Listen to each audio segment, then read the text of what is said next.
آیا تا به حال توسط یه زنبور عسل گزیده شدید؟ اتفاق خیلی بدیه. اول چند ساعت جای نیش میسوزه، بعد متورم میشه و بعد هم یک جوش قرمز بزرگ رو برای چند روز به جا میذاره.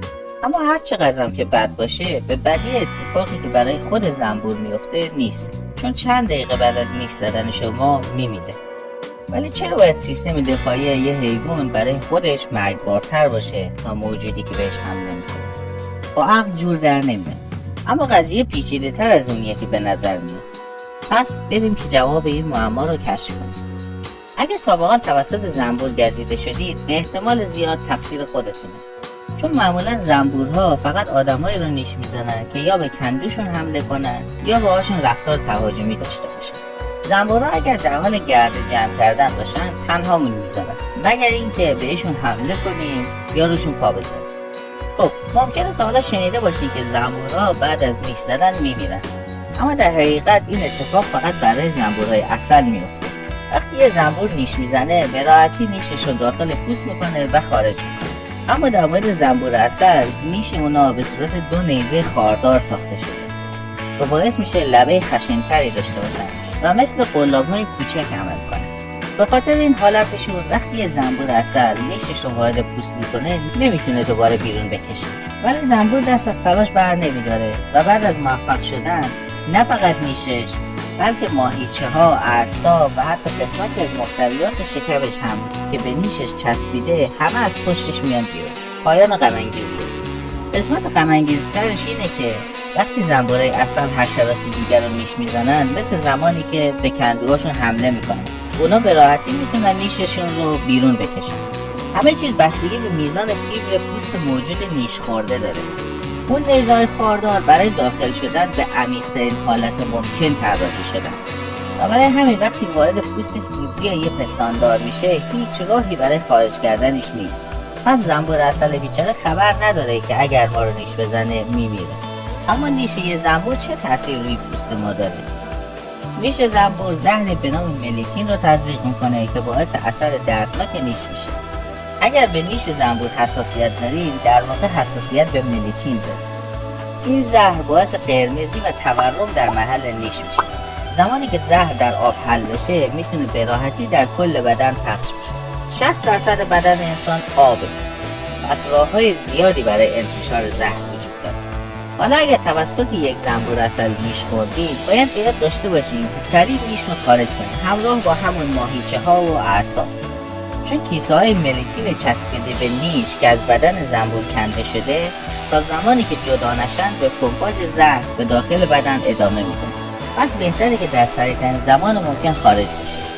هرچی نیش بیشتر داخل بمونه، ملیتین بیشتری تزریق میشه و محوطه خارش و تورم بزرگتر میشه.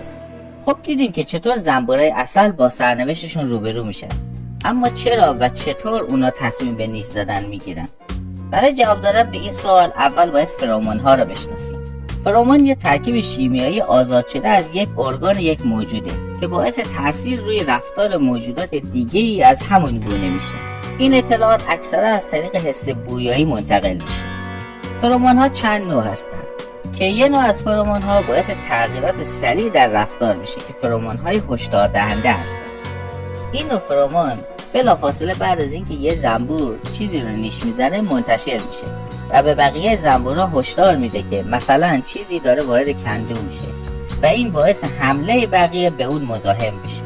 یه سوال، یک انسان چند نیش رو میتونه تحمل کنه قبل از اینکه به مرحله مرگ برسه؟ متوسط تعداد نیشی که یه انسان میتونه تحمل کنه تقریبا 10 تا به ازای هر 1 پوند از وزنشه. این به این معنیه که جدا از کسانی که به نیش زنبور حساسیت دارن، یه انسان بالغ معمولی میتونه حدود 1000 نیش رو تحمل کنه، در حالی که یک کودک حد اکثر تا 500 نیش رو میتونه تحمل کنه. زنبورهای بی عسل یا واسپ. خب نمیشه درباره زنبورها صحبت کرد بدون نام بردن از واسپ‌ها. واسپ‌ها همون زنبورهای زردی هستند که همه جا میبینید.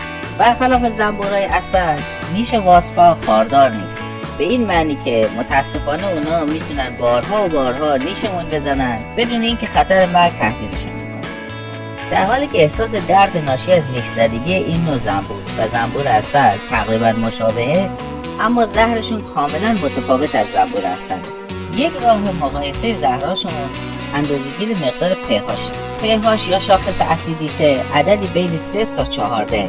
pH 0 یعنی اسید خالص مثل اسید باتری ماشین و pH 14 یعنی کاملا قلیایی مثل مایع لوله بازکن.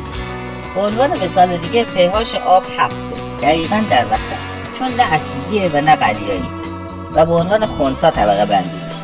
خب نیش واسپ‌ها و زنبورای عسل کجای مقیاس pH هستن؟ نیش زنبور عسل با pH بین 4.5 تا 5.5 کمی به سمت اسیدی بودن متمایله، اما نیش زنبور واسپ با pH بین 6 و 8 دهم تا 6 و 9 دهم کمی قلیایی تر از اونه. اسیدیته نیش زنبور عسل مشابه آب گوجه فرنگی و آبجوه و اسیدیته نیش واسپ‌ها مثل بزاق دهان و شیر. نه فقط pH تفاوت بین نیش این دو رو مشخص میکنه، بلکه واکنش افراد به نیش اونها هم متفاوته. در حالی که شباهت‌های زیادی در واکنش بدن به زهرهاشون وجود داره، خیلی عجیبه که افرادی که به نیش زنبور عسل حساسیت دارن لزوماً به نیش زنبورای بی عسل یا همون واسپ‌ها حساسیت ندارن. زنبور هورنت. این زنبورها یک نوع خاص از زنبورای واسپ هستند، منتها با ابعاد خیلی بزرگتر. این زنبورها معمولا رفتار آرومتری دارن، اما وقتی عصبانی بشن نیششون بسیار دردناکتره، به خاطر اینکه زهرشون مقدار زیادی استیل کلین داره که یه محرک قوی درده.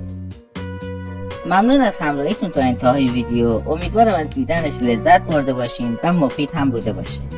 اگر اینطور بوده لطفاً با لایک ویدیو باعث انتشار بیشترش بشید و کانال رو هم سابسکرایب کنید تا از ویدیوهای بعدی من مطلع بشید. با آرزوی دانش روزافزون.